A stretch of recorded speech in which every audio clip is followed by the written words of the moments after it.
Hey guys, tonight we drift back in time far across the icy North Sea where dawn cracks open like an ancient oyster, spilling pale gold over dark, rolling waves. You're not on some cozy cruise liner, though, nor your bed tonight is a Viking longship. Its curved prow slicing through cold salt spray that smacks your face awake before you've even had your morning coffee. You stand shoulder to shoulder with burly Norse sailors, boots soaked, breath steaming in the chill. Beneath you, the wooden planks creak and sigh like an old house in a storm. You tighten your fur cloak, trust me, you'll need it. You probably won't survive this voyage if you lose it. So, before you get comfortable, take a moment to like the video and subscribe, but only if you genuinely enjoy what I do here. And hey, drop your location and local time in the comments. It's always comforting to know who's drifting off with you around the world. Now, dim the lights. Maybe turn on a fan for that soft background hum. And let's ease into tonight's journey together. You stand near the stern, fingers tracing the carved serpent that guards your crew's pride. This dragon-headed longship isn't just transportation, it's your identity, your weapon, and your warm bed rolled into one narrow, sea-splashed plank.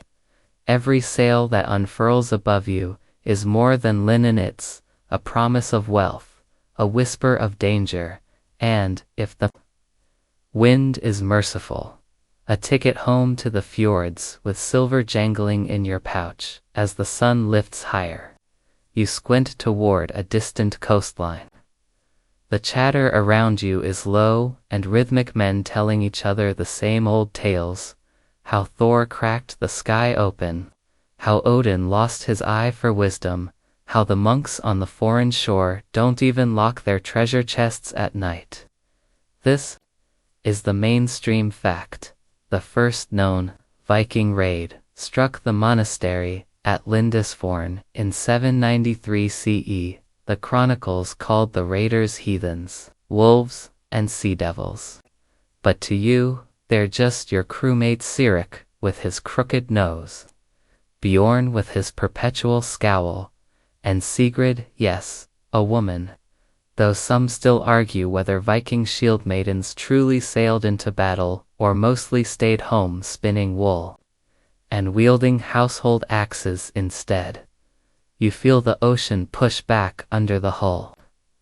The wind snaps the striped sail taut, and you catch the sharp scent of tar and salt. You push the thought of fear down into your boots. For now, you're unstoppable. Your only task is to keep your balance and brace your mind for what's to come. A gull cries overhead, a lonely wail that bounces off the swell. You adjust your grip on your shield, strapped tight to the ship's side to keep your arms free. There's a kind of calm in this organized chaos. The rowing benches are slick with last night's rain, but every man and woman knows where to stand, when to pull, when to fight, when to rest. Some scratch runes into the beams, little charms to keep the ocean gods sweet. Others mutter prayers to Odin or Freya, just in case the winds change their minds. As the coastline grows sharper, you see plumes of smoke rising beyond the dunes. Maybe from a fishing village, maybe from a settlement not yet touched by Viking steel. You taste iron on your tongue, the taste of your own breath turning sharp with anticipation. In the prow, your captain, an older man named Rolf, leans on his broad axe, scanning for signs of trouble or signs of treasure. A rat scurries near a barrel of smoked fish, and someone kicks at it half-heartedly. Everyone laughs. Another joke about how even the rats are braver than half the crew. You chuckle, but your stomach does a small flip when you think of what waits beyond those cliffs. A peaceful farm, a monastery with golden chalices, or nothing but mud huts and a few stubborn goats. Historians still debate whether early Viking raids were planned grand strategies or just desperate fishing trips turned opportunistic smash and you have your suspicions. It feels far too organized to be random. The oars pull back, dipping into the waves like long, skeletal fingers. The shore beckons. If you listen hard, you might swear you hear the distant clang of a monastery bell. Or maybe that's just your nerves humming against your ribs. You feel the ship slow as the water shallows. Your boots find the sand before your mind catches up. One moment you're afloat, the next your feet are sinking into cold, wet earth around you. Others jump overboard too, splashing ashore with quiet grunts. No roaring war cries yet. There's time for that later. For now, you creep through a dune, shield raised, axe loose in your hand. The salty breeze carries a whiff of peat smoke, someone's breakfast fire. A dog barks, then falls silent. You freeze, listening for any sign of alarm. None yet. You glance behind you. The longship waits, half hidden in the mist, your lifeline home if things go badly, but you can't think about retreat. Not tonight, not with silver on your mind. Ahead, the first low building comes into view, a crude chapel, thatched roof, wooden cross. You can almost see the fear already, though the monks inside don't know it yet. You push forward, stepping over driftwood and seaweed. A teammate whispers a joke about stealing the saint's bones. Easy to carry, expensive to ransom. You smirk, but keep your eyes forward. You wonder if these monks dream of thunder gods crashing into their cloisters. Probably not. They're about to dot in your head. You replay what your mother said when you left the fjord. Don't come back empty-handed. You touch the small leather pouch at your hip. Still empty. Its emptiness heavier than the axe you carry. A shout breaks the silence. Look out. Too late. You rush forward with the others, boots pounding the damp ground. Heartbeat drowning out everything but the taste of salt, the slap of cold air on your face, and the knowledge that tomorrow your name will be added to a saga whispered by firesides. For years to come. Tonight, you are not yet a settler. You are a shadow under a rising sun, longship at your back, coastline in your grasp, asterisk. You stand in the doorway of the tiny monastery, your breath clouding the dim interior where oil lamps flicker nervously against stone walls. The air is thick with incense and fear. Behind you, the hiss of waves crashing on the shore mingles with the scuffle of boots, your crew fanning out, rummaging for anything that glitters. The smell of damp parchment and beeswax wraps around you like a second cloak. A monk cowers by the altar, clutching a silver chalice to his chest like it might sprout wings and fly him to safety. You don't yell. There's no need. A flick of your axe, and the message is clear. Drop it, old man. He does. The metal hits the flagstones with a hollow clang that echoes louder than any prayer. You scoop it up, weigh it in your palm. Not much, but enough for tonight's bragging rights back at the ship.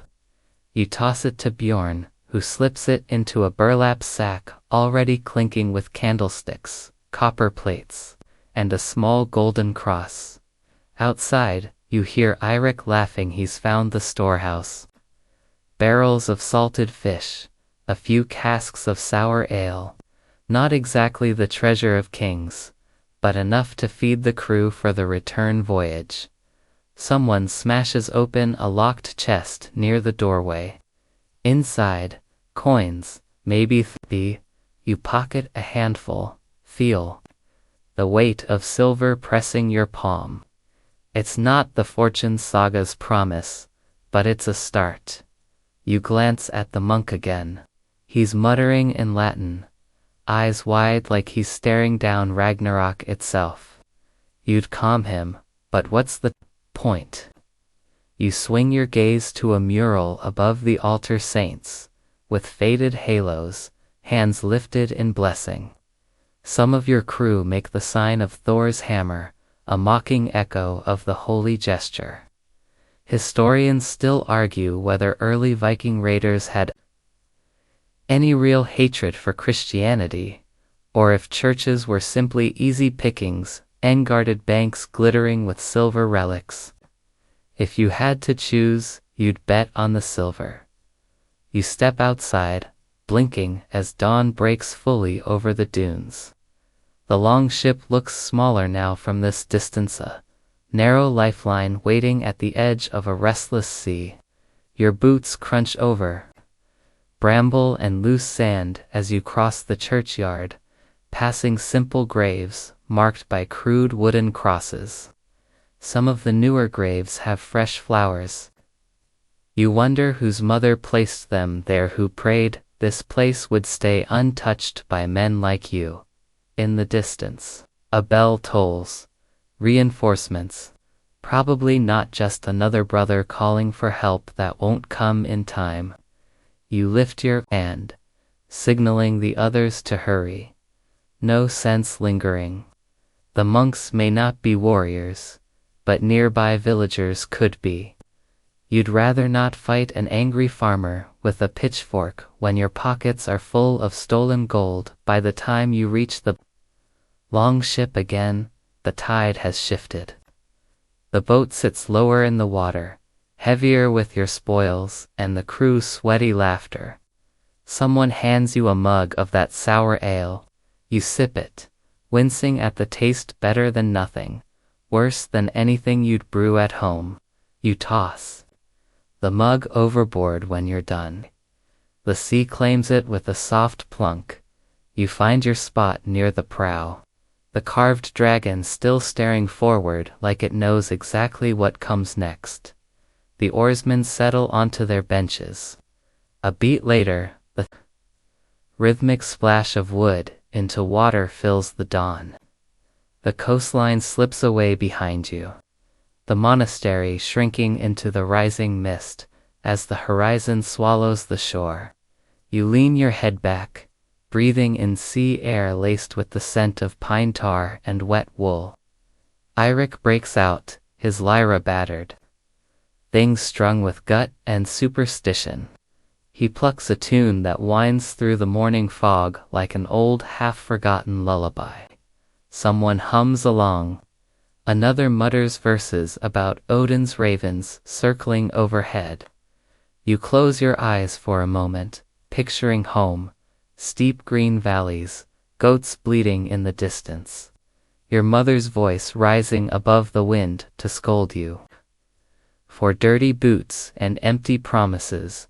A rogue wave splashes over the side, soaking your tunic. You shake it off with a grin. If you wanted dry clothes, you'd have stayed on land. This is your life, now salt, wind, silver, and the promise of a tale to tell around the fire. You glance at Sigrid. She's scraping the blood off her blade. With a scrap of cloth, she catches your eye and shrugs. No glory in spilling blood over candles and books, but glory's not always the point. She flicks the cloth overboard and adjusts her cloak. Some say the Viking age was built on iron and flame.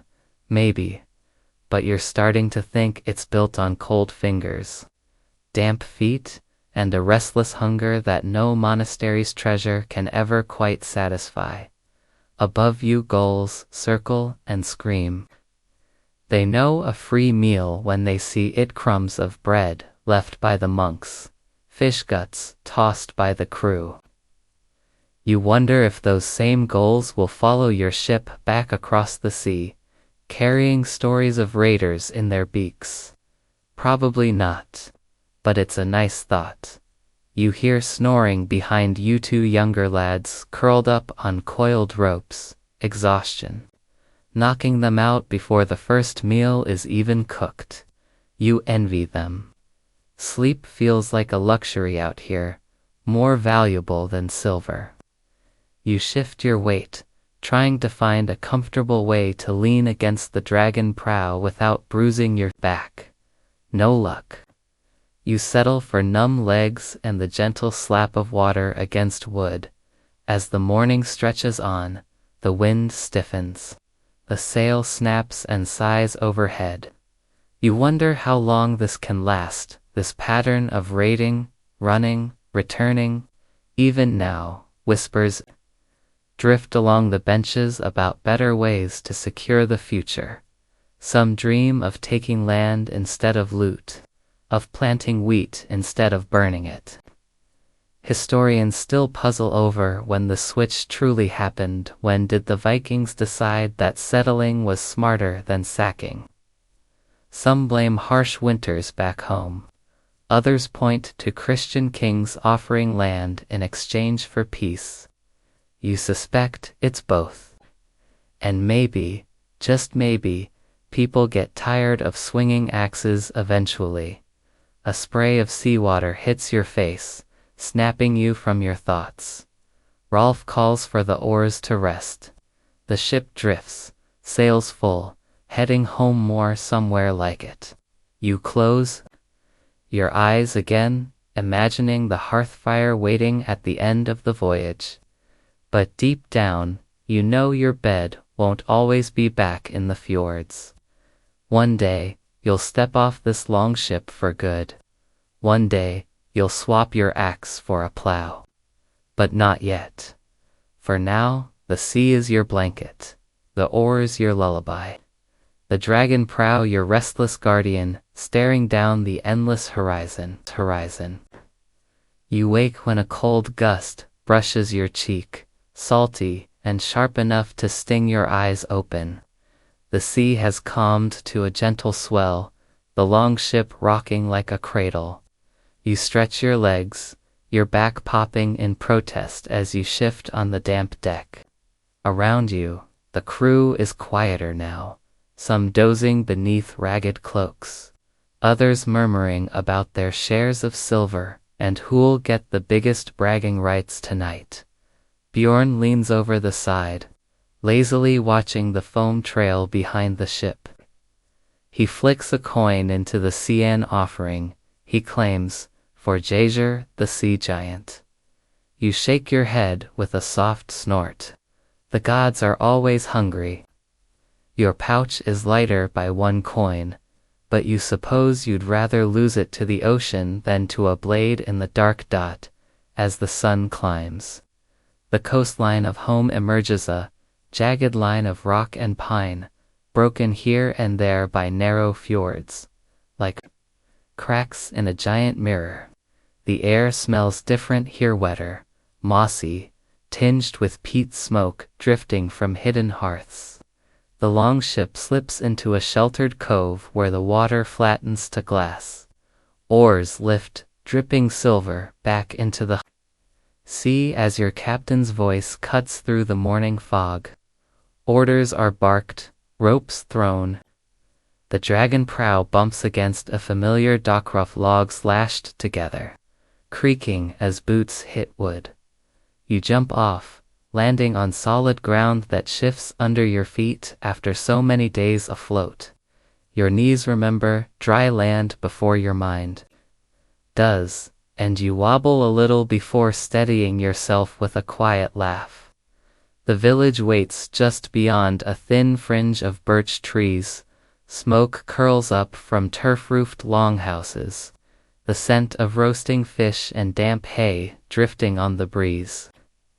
Somewhere, a dog barks once, then twice, announcing your arrival before anyone else does.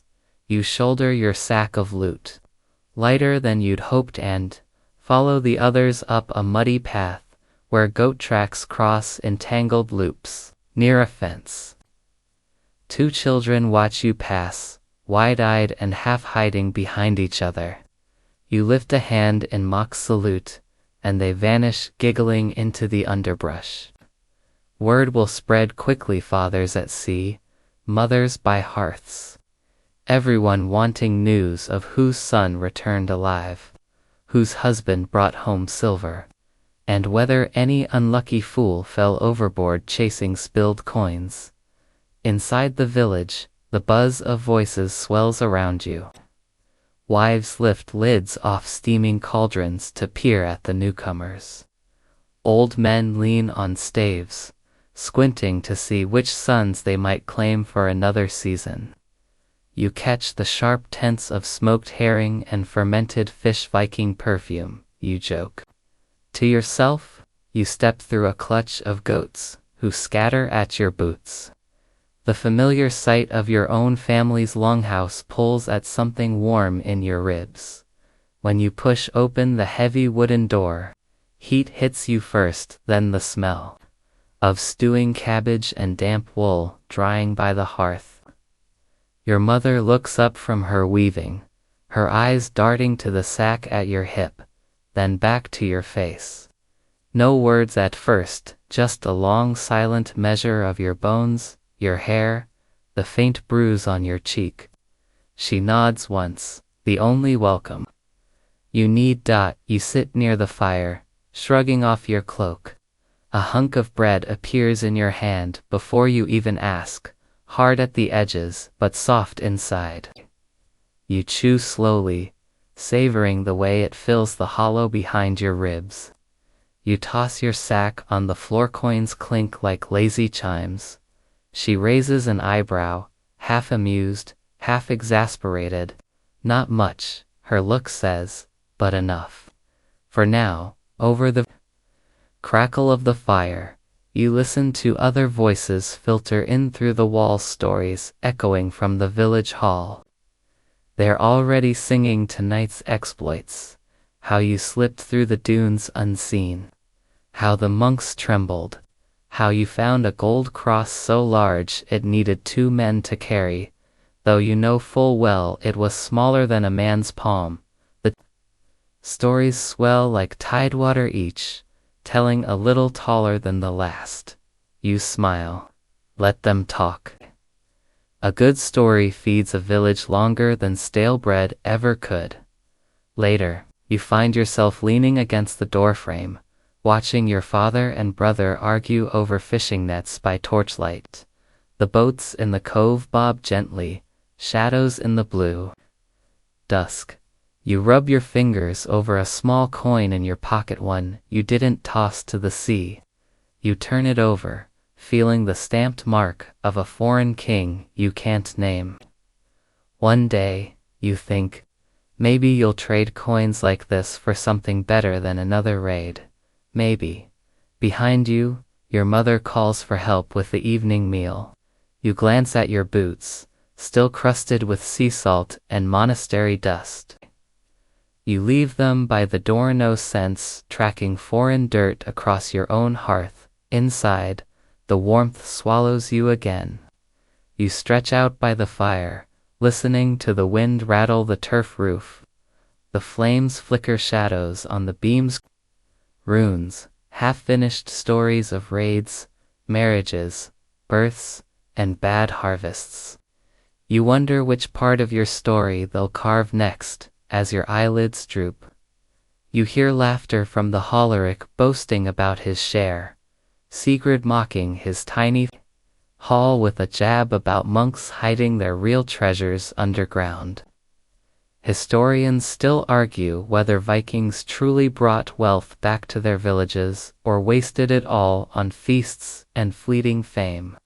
Judging by the smell of roasting lamb drifting from the hall, you suspect the truth is a bit of both.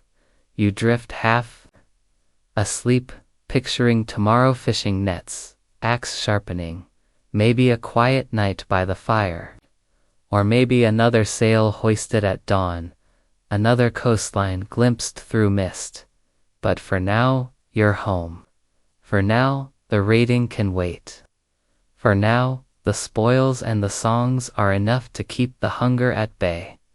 Outside, the longship rests at anchor. Like a tired beast, its dragon head lifted to the stars. It dreams with you tonight of storms survived, of gold yet to be found, of sails catching wind again. You pull your cloak tighter, let the fire's warmth slip into your bones, and listen to the crackle and hum of home wrapping around you like a lullaby only a raider could love. Morning comes on a breath of wood smoke and frost.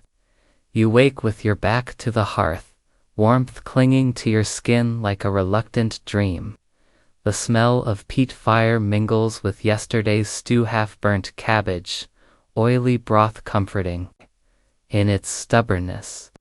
Outside, you hear the steady clatter of tools and the soft bleating of goats pawing frozen earth for something green. You roll over, staring at the beams overhead, each one carved with runes, your father's marks for luck, your grandfather's prayers for fish, your own rough scratches that once begged the gods to spare you from storms. The house is quiet, but not empty. Your mother moves like a ghost behind the hanging furs, muttering to herself about goats that refuse to stay penned. You push yourself up, shrug on your tunic, and step out into the cold dawn. Your boots crunch through a thin crust of frost. The fjord beyond the birch grove is glassy, reflecting a sun so pale it could almost pass for the moon. You squint at the longship bobbing near the dock, its dragon head rising and falling like it's sighing in its sleep. The village is awake in its own way, slow, cautious, always a heartbeat away from the next journey. Children chase each other through the smoke of morning fires, weaving between barrels of salted herring and stacks of firewood. Old women bend low to gather kindling, stopping only to scold dogs sniffing too close to the stew pots. You join a knot of men repairing nets near the shoreline, your brother, your uncle, 3 neighbors who greet you with grunts and a half smile. They listen as you tell your piece of the monastery tale, where you stood, what you took, how the monks squealed. You skip the part about the old man's wide eyes. Better to let the story swell than linger on details that tighten your throat as you mend torn rope with numb fingers. Your brother leans in. He's younger by 2 winters, but his eyes are older, gray as the sea in a storm. Ratings fine, he says, voice low enough to hide in the wind. But land keeps you warm when silver runs dry. You grunt, pretending not to hear, but the thought digs in like a burr under your tunic. Silver shines bright, but never long.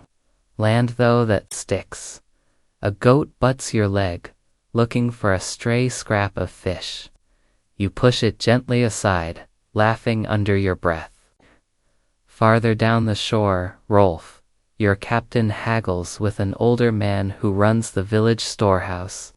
Fish, cloth, ale, these are the treasures that truly matter once the monastery gold runs out. You watch Rolf's gestures, how he with a smile, a threat, a promise of the next raid. He's good at it. Maybe too good. Nearby, Sigrid sharpens her blade on a flat river stone. Sparks flick off the edge like tiny stars. She glances at you, nods once, then goes back to her work. She's planning something, you can see it in the way her jaw clenches. Some say women like her stayed behind, but you know better. Historians still argue whether shield maidens were rare exceptions or everyday warriors who just didn't get the same songs sung about them. Either way, you'd trust her with your back before most men you know. The sun lifts a little higher, warming the frost to soft mud that clings to your boots. You tie off the last knot in the net, Stand and flex stiff shoulders. The tide's out rocks slick with green slime poke up like jagged teeth. You hop from stone to stone, balancing with your arms spread wide, the cold bite of sea air snapping. You more awake than any mead. At the water's edge, you pause. You see children poking at tide pools, laughing when tiny crabs skitter from understones. Once, not long ago, that was Uberfoot, hungry, fearless. The world just a stretch of water. You thought you could conquer with a stick for a sword. You watch your reflection in the shallow sunburned nose. Hair salt stiff, a smear of soot still on your cheek. Not the face of a king, but not a frightened farm boy either. Somewhere in between a raider, a fisherman. A son who might one day plant more than graves in this soil. Behind you, voices rise. The village gathers near the hall someone's called a meeting. You follow, slipping through the crowd until you stand near the door. Inside, your father sits cross-legged on a rough bench, a fur draped over his shoulders like a chief's cloak. Rolf paces in front of him, words tumbling out silver. Shares future voyages, threats from neighboring clans. It's the same song every winter. Raid more or starve when the snow buries the fields. Your father listens, nods, drums his fingers on his knee. He catches your eye once, just a flicker of a glance, but it roots you in place. You feel the tug of something bigger than silver family land. A hearth that needs guarding as much as any monastery outside.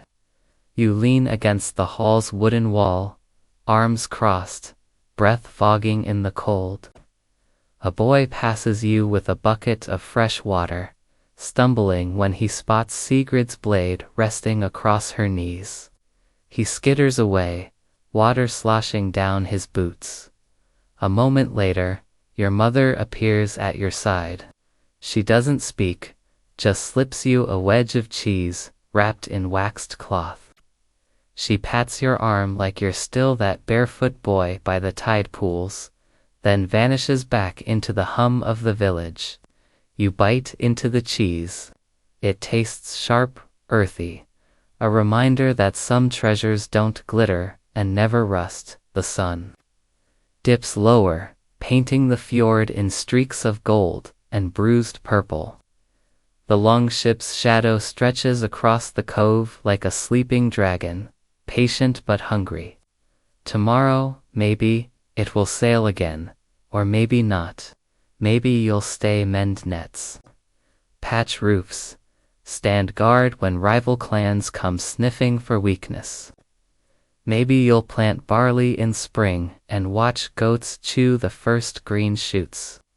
Down to stubs, historians still puzzle over how raiders became settlers, how the hunger for silver shifted to the quiet promise of soil and stone. You stand there, chewing your cheese, boots sunk in cold mud, and think maybe it's not so hard to understand. Maybe it's just the oldest story there is.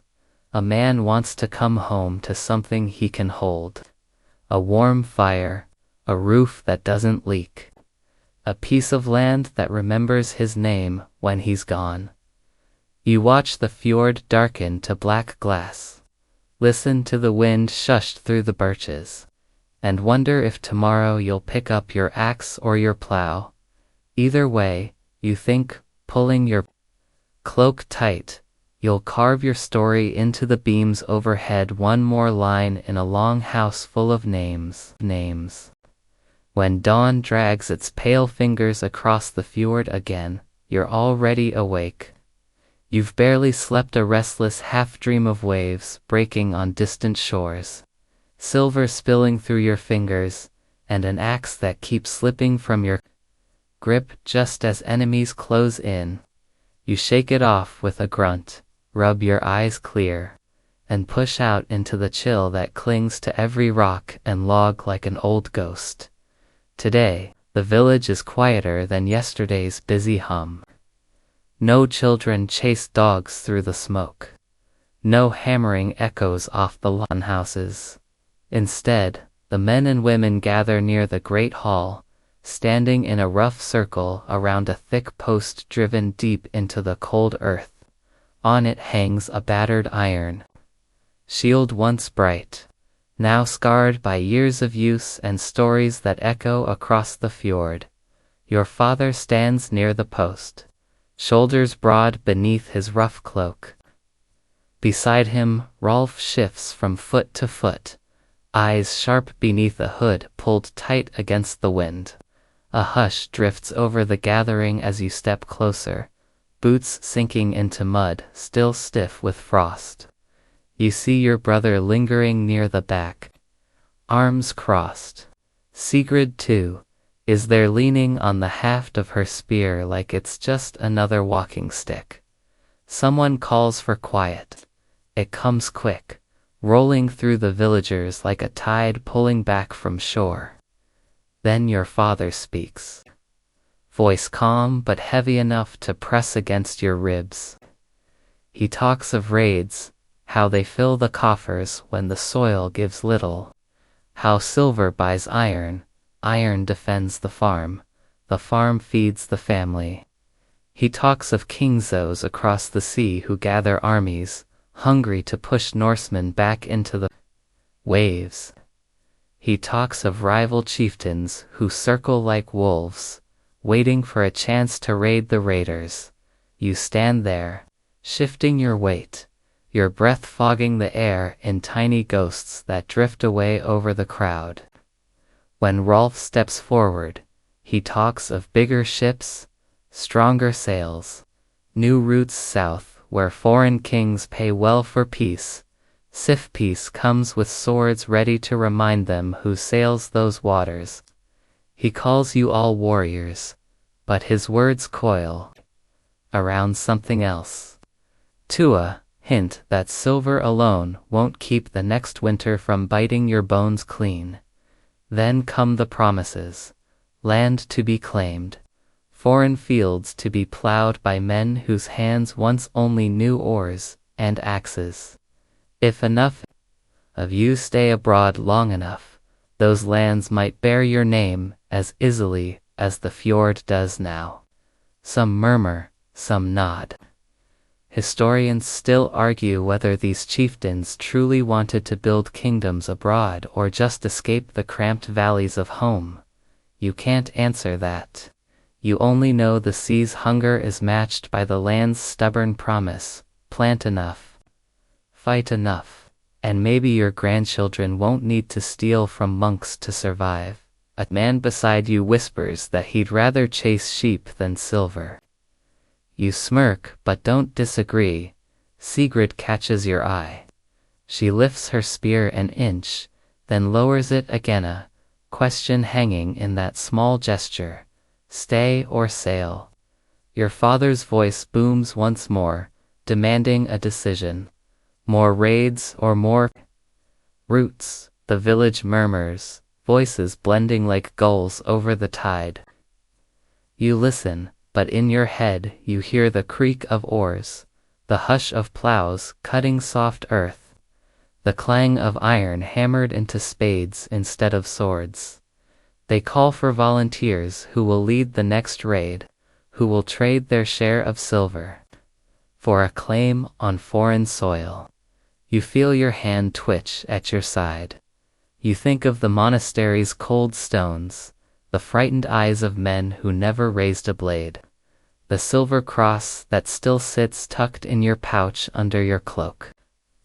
Think of barley fields waving gold under a gentler sun than the one that stings your eyes now. Your father's gaze finds yours. He doesn't speak, he doesn't have to. His eyes ask the same question Sigrid did: stay or sail, plow or plunder. You clear your throat. The cold bites at your tongue when you open your mouth. Both you hear yourself say. The word falls like a stone into the hush. You shrug. Raid if we must. Settle if we can. A ripple of nervous laughter. A cough. Someone claps you on the shoulder. Not approval, just recognition that your voice has weight, whether you want it or not. Beside the shield post, Rolf nods slowly. A farm's worth little if you can't defend it. He jabs a finger at the sky. The kings across the sea think we're wolves. Maybe it's time to show them we can be shepherds, too. The crowd shifts again, murmurs, thickening like winter fog. A few older men snort.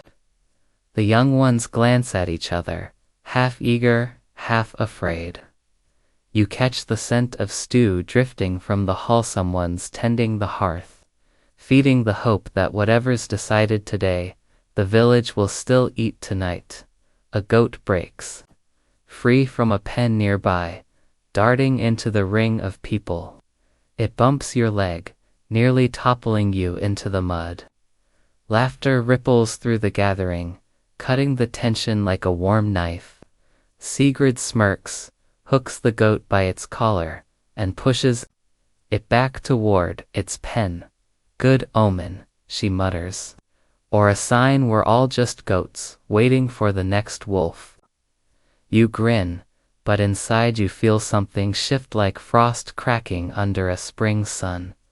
Maybe you are a goat. Maybe you're a wolf.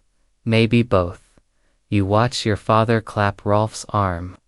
Deals are made in a few quiet words. Who sails, who stays? Who builds new walls around old farms? The gathering drifts apart slowly, like a tide receding. You stand in the muddy clearing, staring at the battered shield hanging on the post.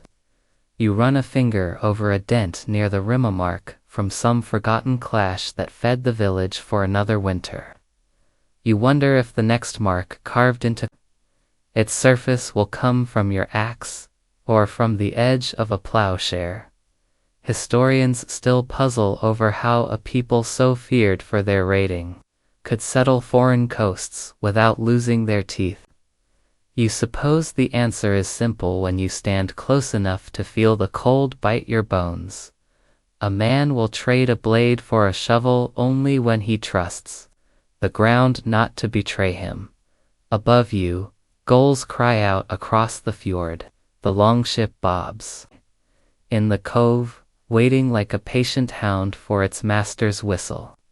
You pull your cloak tighter, stamp your boots against the cold earth, and walk back toward the hall, mind full of sails, soil, and the promise that maybe, just maybe, you don't have to choose only one. The salty sea breeze carries a new scent to Dyrth, turned fresh beneath the spade. Smoke curling from chimney tops, and the faint tang of fish drying on racks. You stand on unfamiliar shores, the air cooler and crisper than home, but strangely inviting. The longship rests behind you, its dragon-headed prow biting into the sand like a sentinel guarding your new beginning. Around you, other Viking families unload timber, tools, and livestock from smaller boats, their faces worn but determined. You take a deep breath, the cool air filling your lungs with a promise that tastes different from the sharp salt of the open sea. This isn't a raid. This is something else.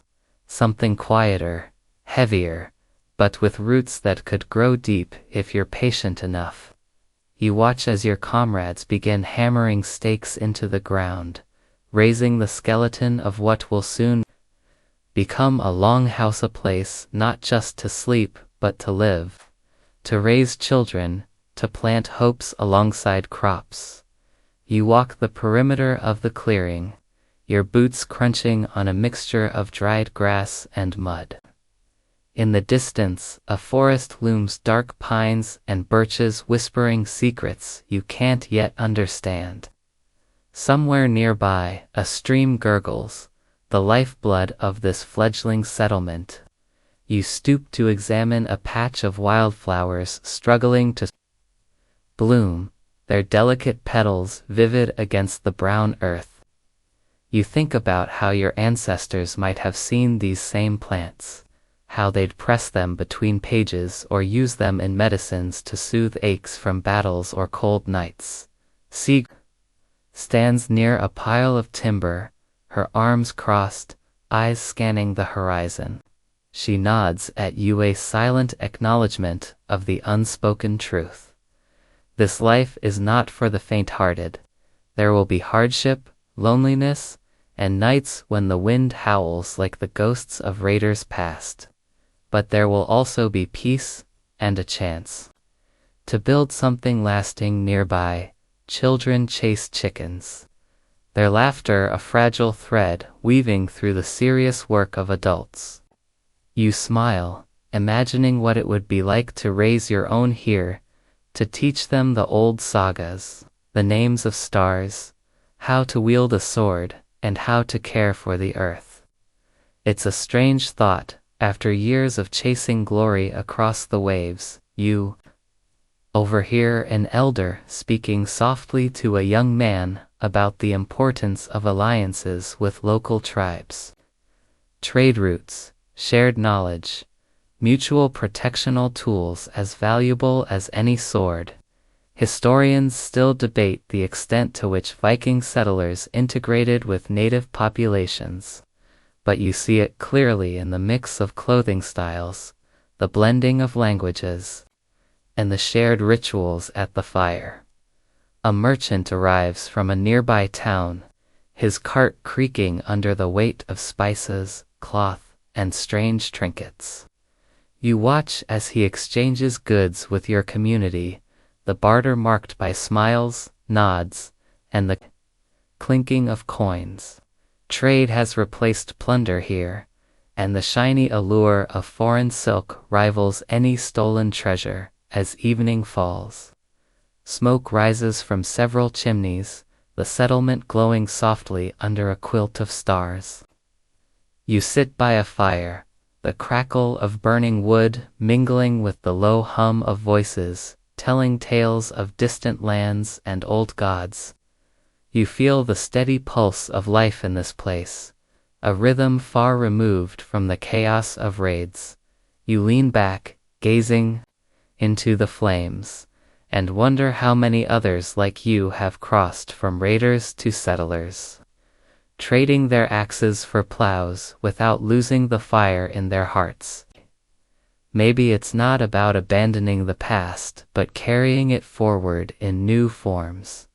The wind whispers through the trees, and somewhere in the distance, the call of a night bird echoes, a reminder that even in peace, the wild remains just beyond the edge of your new world. The early morning mist clings stubbornly to the edge of the settlement. As you step outside your newly built longhouse, the wooden beams, still smelling of pine and fresh sawdust, seem to breathe beneath the weight of dawn. You hear the soft crunch of footsteps behind you. Sigrid's, always alert, always ready. She doesn't say much, just nods toward the fields, where a handful of villagers are already breaking ground, wooden plows cutting through earth that's foreign but forgiving. You make your way to the water's edge, where the longship rocks gently, its dragon prow pointing defiantly toward the gray horizon. The sea is quieter now, less a force of conquest and more a companion on this journey toward permanence. A few younger men are cleaning their weapons, their eyes flicking to the forests beyond. Alert to any signs of trouble, you run your fingers over the worn handle of your axe, the metal dulled from years of use, yet still capable of cutting through bone and bark alike. It's a symbol of your past life, but also a tool that will carve out this new existence. Historians still debate whether Vikings abandoned their warrior ways completely when settling, or if their old skills simply found new purposes. You feel certain it's the latter, Suddenly a shout cuts through the calm, the cry of a scout returning from the woods. You and Sigrid exchange a glance before moving toward the gathering crowd. The scout's voice trembles as he speaks of strange tracks in the forest, unfamiliar footprints, the scent of smoke, not from your own fires. The nearby native tribes have been cautious but generally peaceful, but this news stirs unease. You feel the familiar pull in your chest, the call to protect, to prepare. You catch a glimpse of Rolf, who has already begun organizing a patrol. His voice steady despite the tension. The men ready their weapons, and women gather their children closer to the longships. As dusk falls, you stand on a ridge overlooking the settlement, the flicker of torches casting dancing shadows. The wilderness presses close, beautiful yet indifferent. You remember stories of raiders who never found a home, lost to storms or rival clans. You vow silently not to be one of them. The wind carries the scent of pine and earth, a reminder that this land, wild and untamed, holds secrets as old as your people's legends. Tonight, the lines between warrior and settler blur, but the story continues. Shaped by every choice, every step taken on this new soil. The first light of dawn filters softly through the frost-laden branches as you trudge toward the communal hall. The air is crisp, each breath a visible plume that mingles with the smoke spiraling from stone hearths. Your boots press into the frozen earth, leaving prints beside the younger children who trail behind, eager to hear the elders' tales. Inside, the hall is warm, walls thick with centuries of story and woods. Faces turn toward you and seek. As you enter, their expressions a mix of hope and cautious curiosity. The elders settle into their carved chairs, their hands resting on carved staffs adorned with symbols older than the settlement itself. Your father begins speaking, his voice steady but weighed with the responsibilities of leadership. He recounts the harsh winters, the delicate balance of tending crops while defending against occasional raids from less peaceful neighbors. His words paint a picture of endurance, of a people learning to coexist with a land as unforgiving as the sea once was. You listen, eyes drifting to the flickering shadows cast by the firelight, shadows that seem to dance between past and present. Historians still debate the extent to which Viking settlers maintained their old beliefs versus adopting the customs of the lands they now called home. You sense it is not a matter of replacement, but of blending, like two rivers converging into one. A child tugs at your sleeve, breaking your reverie with a shy question about the gods. You kneel, sharing a quiet smile, and tell her stories of Odin's wisdom and Thor's strength, not as distant myths, but as living parts of your heritage that continue to guide you in this new chapter. Outside, the wind whispers through the trees, carrying with it the faint call of a Ravana, symbol of transition and foresight. You feel a calm settling within, a gentle reminder that while the past shapes you, the future is yours too, right? As the gathering disperses, you step outside, into the crisp air, the scent of earth and smoke mingling around you. The longship rests silently in the harbor, waiting patiently as ever, a reminder of journeys past and those yet to come. You pull your cloak tighter, the warmth of the hall fading but leaving behind a quiet strength. Tomorrow will bring new challenges, new decisions, but tonight you rest knowing the story continues low, steady, and full of promise. The sun rises slowly, its pale light spilling over the trees and casting long shadows across the fields you now call home. You stand at the edge of the settlement, watching as villagers prepare for the day ahead, some ready their tools for planting. Others check the nets drying on racks near the shore. The air is filled with a mixture of hope and quiet determination. Like the moment before a storm breaks or a harvest begins, you walk toward the longship, its dark wood gleaming faintly in the morning light. The dragon's head at the prow seems less fierce now, more a guardian than a threat. You run your hand along the smooth surface, remembering the roar of battle cries and the clash of steel, and wonder how those days have softened into this slower rhythm. A group of children gather nearby, curious and wide-eyed, asking questions about the sea and the stories of your travels. You smile, sharing tales of distant lands and daring escapes, careful to leave out the darker details that might keep them awake at night. Their laughter bubbles up like a soothing balm, reminding you that even in this new life, the spirit of adventure lives on. Sigrid approaches her expression thoughtful. She speaks quietly of plans to expand the settlement, to build stronger defenses, and to foster alliances with neighboring tribes. Her words carry the weight of experience and hope.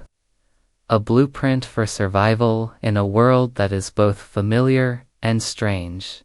You nod, feeling the pull of responsibility settle over you like a heavy cloak. The days of raiding may be behind you, but the fight for this land is just beginning. Historians still debate how much Vikings adapted to their new homes versus imposing their own customs, but here, among these people and this soil, you see a blending emerging of identities that promises resilience. As the sun climbs higher, you join the others in breaking ground for a new field, the earth cool and damp beneath your hands. The rhythm of digging, planting, and tending connects you to generations past and those yet to come. When evening falls, the village gathers once more around the fire, stories and songs weaving a tapestry of memory and hope. You sit quietly, feeling the steady beat of life beneath the stars, knowing that this story, your story, is still being written. One day, one breath at a time. Asterisk. The sky dims, early tonight, thick clouds rolling in from the north, bringing with them a cold breeze that whispers through the settlement like a restless spirit. You pull your cloak tighter around your shoulders, the fabric worn but comforting, as you make your way toward the communal hall. Inside, the warmth from the peat fires wraps around you, chasing away the chill that lingers on your skin. Voices rise softly in conversation plans for the coming winter, stories of hunts and harvests, and quiet debates about the future of the settlement. You settle near the fire, the glow flickering against the carved wooden beams overhead. You think about how far you've come from raider to settler, warrior to farmer, and the strange duality that still lives within you. Sigrid sits across from you, her eyes reflecting the firelight as she speaks of scouting missions and the need for vigilance. She reminds you that while the land offers safety, danger still lurks beyond the tree-lined rival clans, wild beasts, and the unpredictable sea. Historians still argue how much Vikings softened after settling, but you know the edge remains, sharp beneath the surface. You listen as your father recounts tales of past winters, of families lost and found, and of the stubbornness it takes to survive in this harsh land. His words settle like ash on your shoulders, heavy but grounding. Outside, the wind rattles the shutters, and the scent of burning wood mingles with damp earth. You imagine the longship rocking quietly in the harbor, a silent guardian watching over the village. The sea calls still, but tonight you answer to the land. As the fire burns low, you feel your eyelids grow heavy. The crackle of flames, the murmur of voices, and the soft breathing of those around you weave a lullaby that carries you toward rest. Tomorrow will bring its own battlefields to tend, neighbors to greet, and stories to tell. But for now, you close your eyes, letting the warmth and quiet wash over you like a gentle tide. The morning light filters weakly through a thick blanket of fog, muting the colors of the settlement to soft grays and blues. You step outside, the damp earth cold beneath your boots, and inhale deeply the mingled scents of wet wood, fresh grass, and the faint tang of salt from the nearby ford. The village is stirring slowly. Smoke rises from chimneys as the day begins, gentle and unhurried. You make your way to the fields where a handful of settlers are already at work, their breaths misting in the chilly air. The soil is softer here, richer than you remember from home, and you can't help but marvel at the strange promise held within the earth. A few wildflowers push through the ground near your feet, small defiant bursts of color against the subdued landscape. Nearby, a group of women prepare food over open fires, smoked fish, fresh bread, and sweet berries gathered from the forest. You pause to accept a piece of bread offered by an elder, its crust still warm and fragrant. The taste grounds you, a small comfort in this new world. Sigrid approaches, wiping soot from her hands.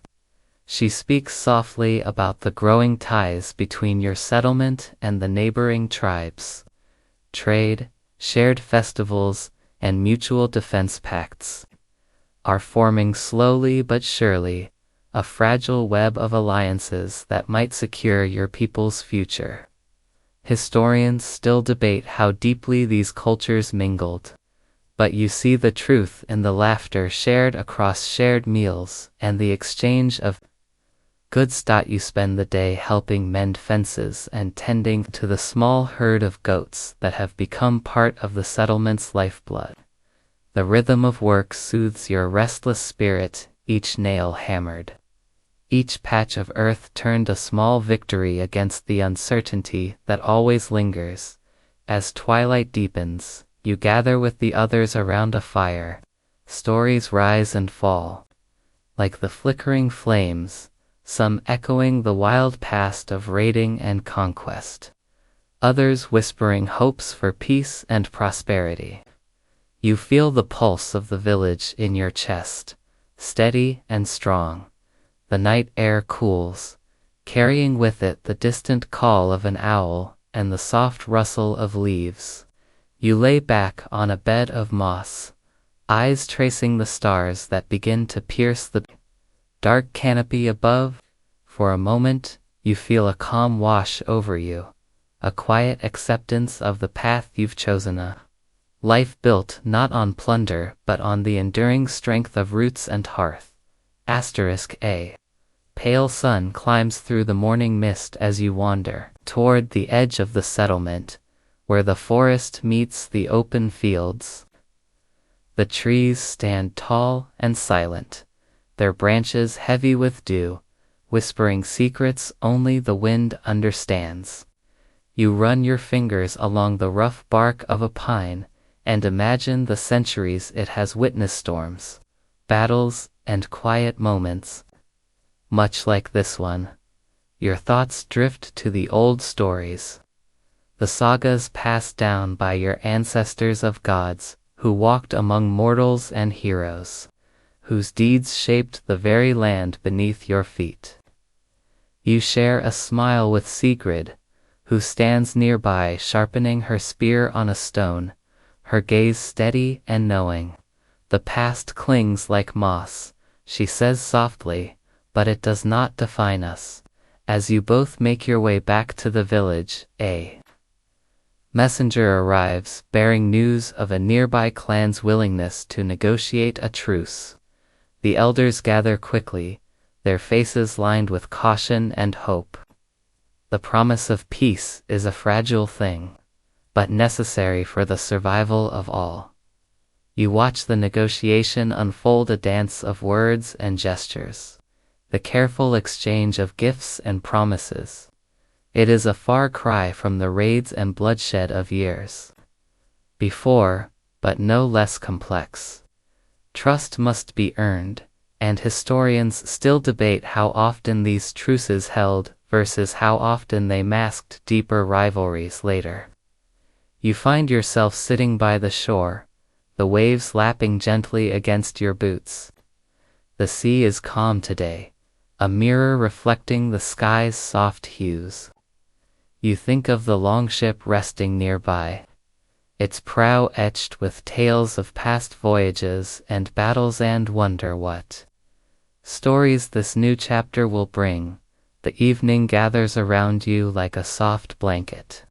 Fires flicker in the settlement, and the smell of cooking fills the air. Children play quietly, their laughter a balm to the day's weightier concerns. As darkness falls, you feel a deep sense of connection to the land, to your people, and to the history that courses through your veins. The journey from raider to settler is neither quick nor easy, but it is yours to walk, step by patient step. The morning mist slowly lifts, revealing a village stirring with purpose. You watch neighbors exchange greetings in a language blending Old Norse with local dialects, a living testament to the merging of cultures. You find yourself at the center of this subtle transformation, no longer just a raider hungry for silver, but a builder laying foundations for a future. Your hands are rough from working the land, yet each callus is a badge of honor, a testament to adaptation. Around you, children practice with wooden swords, their play a bridge between the legacy of warriors and the hope for peace. Sigrid trains alongside them, her laughter ringing out like a shield against the quiet fears that sometimes creep in. You join the farmers tending to newly planted fields, the soil dark and promising beneath your fingertips. Conversations drift toward upcoming festivals, celebrations blending traditions from both Viking and native roots. The scent of freshly baked bread and smoked fish waft through the air, mingling with the earthy aroma of turned earth. Later, the elders gather beneath the towering oak at the village center, where decisions about land use and communal defense are made. You listen as voices debate the balance between holding onto old ways and embracing new alliances. Historians still debate how Viking settlers navigated these cultural crossroads. But here, beneath the canopy of leaves, the answer feels clear. Survival depends on flexibility. As twilight descends, the sky painted in hues of amber and violet, you sit by the fire with your family. Stories flow of ancestors who sailed vast seas, of battles won and lost, and of a home slowly taking shape far from the shores you once raided. The crackling flames reflect in your eyes as you realize that the true conquest is not of lands, but of hearts willing to change. The journey from Viking raider to peaceful settler is a tale woven with courage, compromise, and the quiet strength to dream beyond the horizon. The first chill of autumn threads through the air as you make your way to the village's edge, where the fields meet the wild woods. Leaves rustle beneath your boots, painting the ground with fiery reds and golds. The harvest season is upon you, a time to reap what was planted, to prepare for the long winter's sleep. You pause beside a cluster of apple trees, their branches heavy with fruit. The sweet, tangy scent fills the air, mingling with the earthy aroma of turned soil and drying herbs. Nearby, women gather bundles of medicinal plants, their hands deft and sure, a legacy of knowledge passed through generations. The village hums with activity. Children chase each other among the stacks of harvested grain, while elders barter over smoked meats and freshly woven cloth. You feel a quiet pride in how far you've come from the raider who once saw only gold and glory. Sigrid approaches, her face flushed from work but alight with a fierce joy. She speaks of upcoming gatherings where tales will be shared, alliances renewed, and the community strengthened. There's a softness in her eyes, a hope that peace will last beyond the turning seasons. You join the others in preparing a feast, the tables groaning under the weight of roasted meats, root vegetables, and fragrant breads. Fires crackle as stories rise and fall, weaving a tapestry of memory and aspiration beneath the starlit sky. Historians still debate how Viking settlers balanced their warrior spirit with the rhythms of agrarian life, but here, under the cool autumn moon, the answer is clear. It's a dance of resilience, of holding onto what makes you strong while embracing the gentler tides of change. As the night deepens, you lean back against a warm stone, the hum of laughter and music surrounding you. The longship rests quietly by the shore, its journey paused but not forgotten. Much like the fierce spirit within, you're ready to rise when called, but content to rest for now. The pale light of dawn creeps slowly across the fjord, casting soft shadows on the wooden walls of your longhouse. You rise quietly, the familiar creak of floorboards beneath your feet, a gentle reminder of the life you've built, one shaped by waves and earth, battle and peace. Outside, the village stirs to life, a tapestry of movement and sound woven from the rhythm of daily toil. You walk toward the harbor, where the longship lies moored, its dragon's head weathered but proud. The sea, once a path to conquest, now feels like a steady companion, its tides echoing the ebb and flow of your journey from raider to settler. Nearby, children play along the shore, their laughter bright against the crisp morning air. Sigrid joins you, her gaze fixed on the horizon. Together, you watch as fishermen cast nets, their patience a quiet lesson in endurance and hope. The fields behind you stretch wide, golden under the sun, a testament to the sweat and care poured into this new home. You reflect on the path that brought you here, the battles fought, the choices made, the shifting of identities as sharp as any blade. Historians still debate whether Vikings truly left behind their warrior ways or simply forged new ones. But you know the truth lies in the spaces between. As the day unfolds, the village prepares for a feast, a celebration of survival, adaptation, and the quiet victories of peace. Stories will be told, songs sung, and the bonds of community strengthened under the watchful stars. You take a deep breath, the salty air filling your lungs, and feel a profound sense of belonging. The journey from fierce raider to peaceful settler is not a line drawn in sand, but a tide that shapes the shore over time and now. As night gently falls and the fires burn low, you close your eyes to the soft hum of the waves and the whispered promises of tomorrow. The fire's glow fades to embers, and the village settles into quiet breathing. The night is soft around you, a gentle shroud woven from the rhythm of distant waves and rustling leaves. Your thoughts drift, unhurried and peaceful, carried on the slow tide of memories and dreams. Feel the weight of the day lift from your shoulders, replaced by a calm that deepens with every breath. The journey from raider to settler was never easy, but in the quiet moments, you find a fragile kind of grace. The sea and the land have both shaped you, sometimes with harshness, sometimes with surprising kindness. Let your mind wander through the fields where children play, through the warmth of longhouses filled with laughter and stories. Imagine the stars above, steady and unchanging, watching over this new world you've helped to build.